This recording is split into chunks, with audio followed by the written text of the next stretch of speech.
Tools, as you can very readily see, nothing special whatsoever.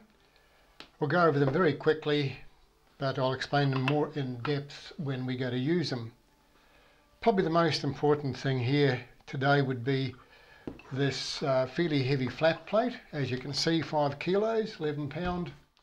This one measuring 130 by 25 mil thick. That is very important. I cannot stress enough that do not work directly off your wooden bench. It's too springy, too vibrating, doesn't absorb the the shock of your blow.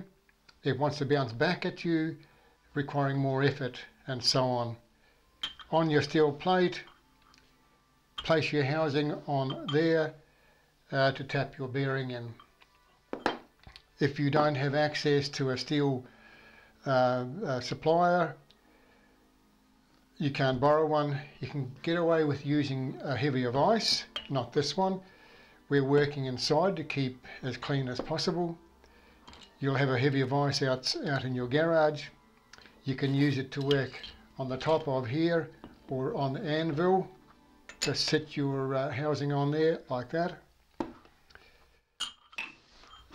Toy vise? No, not really.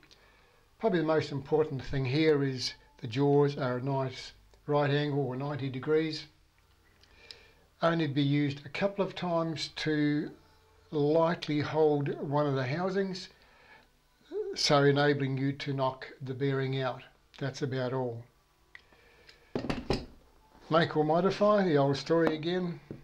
Broke my claw hammer a while ago, cut the claws off, shorten the handle, because now it is head heavy. You can nice short handle, and you can really get your blows exactly the right intensity. Ideal for this sort of job, and probably other things. Toy hammer, yes and no again. This will use only for knocking your bearings in or starting them off in the housing. So just tap lightly from side to side, top and bottom, and because the head is quite small, you can more carefully place the head of it as you strike it.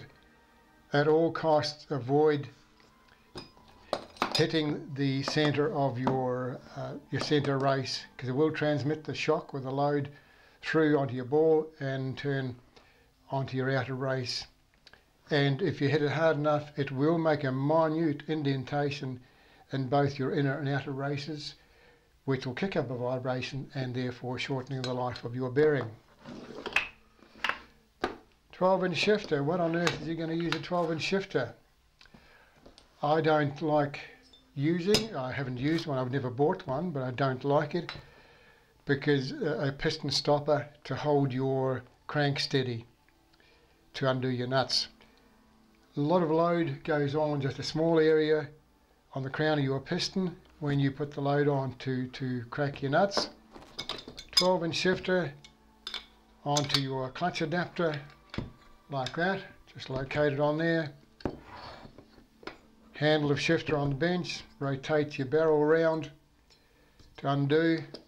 3A drive ratchet, 12mm socket on there like that.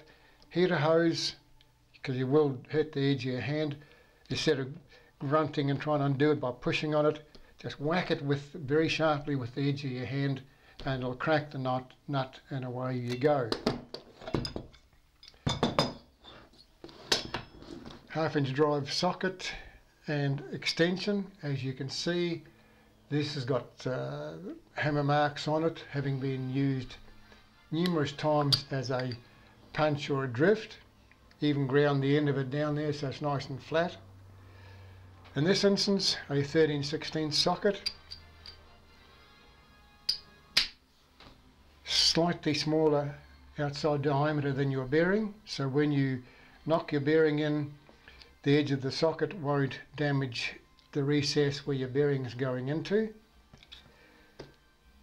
Put your socket on the side of the grinder just to flatten it off. When sockets are new, invariably they've got a fairly rounded shoulder So when you place it on your bearing, a bit likely to slide off or something like that. And if it slides off far enough and you strike the centre race, you could end up with a little bit of damage. Quarter drive ratchet with a 10mm deep socket. Again, on the side of the grinder you can see it's ground down to fit neatly without binding in your clutch adapter of your PUH engine. You will, however, already noticed I use a hex bolt in to retain that, as opposed to the kit supplier short, very narrow shouldered cap screw, Allen screw. To me, it doesn't have enough purchase. The other times you get a supply wider shoulder, but quite a shallow hex in there for your Allen key. I have seen Allen keys rounded off in there, especially when you go to undo if you've used a little bit too much Loctite. So I said I use a hex bolt socket, works brilliantly.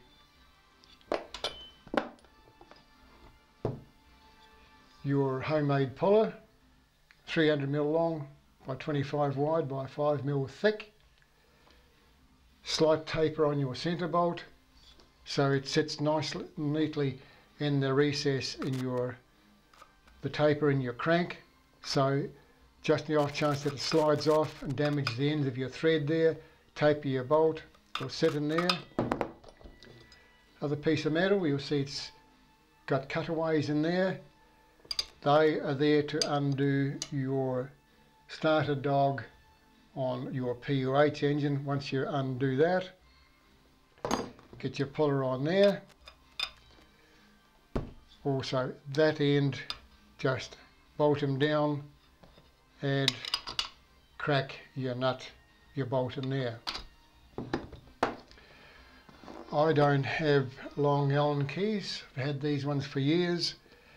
Don't buy anything unless you really have to, or you can afford it. Like me, you probably have got some slightly bent main shafts. Cut one in half, use it as an extension on there. Works brilliantly, especially on the short end, obviously. So you reach inside your head like this, works great. Been using that sort of thing for many years. No problem. Just a little bit of two-stroke oil, just to dribble, just a couple of dabs, couple of drops in your bearing before you shut your engine up, just for those few vital seconds until the fuel mixture does its job and starts lubricating. So that's basically it. Have another quick break and we'll come back and start dismantling.